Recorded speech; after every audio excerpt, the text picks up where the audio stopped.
Welcome to the Bendendo Podcast, where we're calling a spade a spade. Great to be here with you guys today with all of the people in sports media championing the WNBA.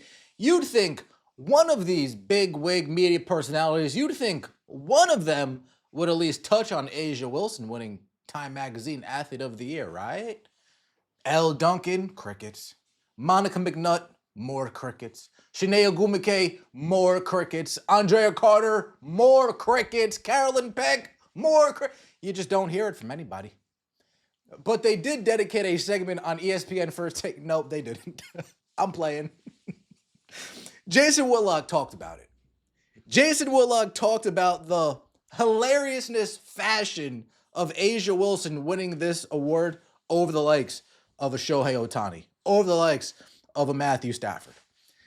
He also adds that the only thing the WNBA has really been successful at in the last 28 years is downplaying and diminishing all of the new viewership records and attendance records and notoriety that Caitlin Clark has brought to the league. Before we get into this video, please like the video, subscribe to the channel, and leave a comment in the comments section below. Let's hear what we had going on earlier today on Fearless. A'ja Wilson gets named Time Athlete of the Year, a WNBA player, a WNBA in the same. Real quick, the fact that Caitlin Clark won this award last year, the first, and then A'ja Wilson wins it this year, it kind of makes you think, oh, well, since we gave it to Caitlin Clark this year, don't worry, we're going to give it to the next WNBA player the following year. It takes away from a lot of what Caitlin Clark accomplished if we're just going to turn this into a participation trophy. But Time Magazine, they're not new to this. They're true to this, as some people would say. Same year that Shohei Ohtani pitches, doesn't he hit 40-plus home runs, maybe 50? I haven't even looked up at the exact numbers. But Shohei Ohtani just has one of the greatest seasons in the history of Major League Baseball, and some woman in a league that's still in its infancy, still has no relevancy, bad competition, gets named Athlete of the Year. This blows my mind. Steve, your thoughts? Hold on. Infancy, hasn't this league been around since 97? Not exactly a toddler. It's begun to walk. It's gotten out of its diapers, if not out of its own way. Damn. But Jason, I am not a baseball fan. I cannot stand the Dodgers, but I have to be fair about this, living in LA. How many more people nationally do you think know if they were walking down the streets, that old saying, if they're in Times Square? You ain't trying to freeze your hands off this winter. Oh, you gotta love it. You gotta love it when the ad just hits you. If Shohei was on one side of the walkway and Miss Wilson was on the other, how many more people would recognize Shohei compared to Miss Wilson? And the other thing is, how many more people do you think watched the World Series, not just the whole world, any game, 1 through 7, compared to any WNBA final? Gentlemen, I rest my case. Well, to this point that Steve Kim's brought up when it comes to the Times Square part of it, it's not even close. If you're walking down Times Square and you have Shohei Ohtani on one side and you have A'ja Wilson on the other side, and you can only get an autograph by one of those players, you can only take a picture with one of those players, you can only take a peep at one of those players, I think Shohei Ohtani would probably command 99% of the people in Times Square. The crowd that would surround Shohei would be vastly superior to the crowd that would surround A'ja Wilson. Jason Whitlock, he goes in right here. Yeah, and so we're sitting here. A guy hits 55 home runs. I think his ERA was under 3 for the season. Did what he did in the postseason.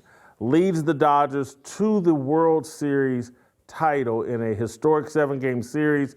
Ratings for that World Series, didn't it get over 30 million? I was like some crazy numbers. And I think the WNBA finals was drawing 2, 3, 4 million. I don't know. This is, and it's not just Shohei, and it is just Shohei, but it's not just Shohei. When I was thinking of like the legitimate candidates for athletes in 2025, Shai Gilgeous-Alexander, Myles Garrett, Matt Stafford, Scotty Scheffler won 2 majors. Scotty Scheffler, that's another name and will right likely be the golfer of their year. What this bending over backwards and pandering to women and pandering to the WNBA. This is literally, and without Caitlin Clark, and they took a shot at Caitlin Clark in this story, but without Caitlin Clark, everybody knows no way in hell A'ja Wilson sniffs this award. This is, it's. This is like that weird woman, Cynthia Erivo, if she'd win like an Academy Award. But Jason, all I have to say about the WNBA and how no one cares about it, you even gave up on the league this year. Case closed. Had no Once choice. you stopped Had no caring, I said choice. it's over.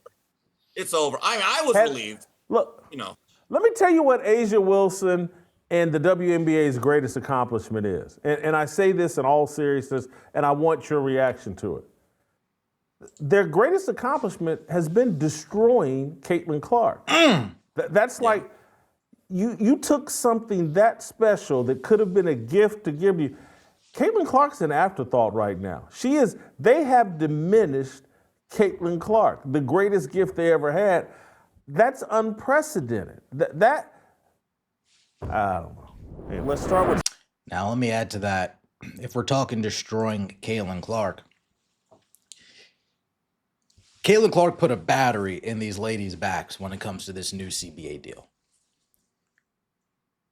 Their ego is so inflated based on the numbers that Caitlin Clark has now brought to the league that they truly believe that they deserve more than what they are currently being offered as far as CBA negotiations.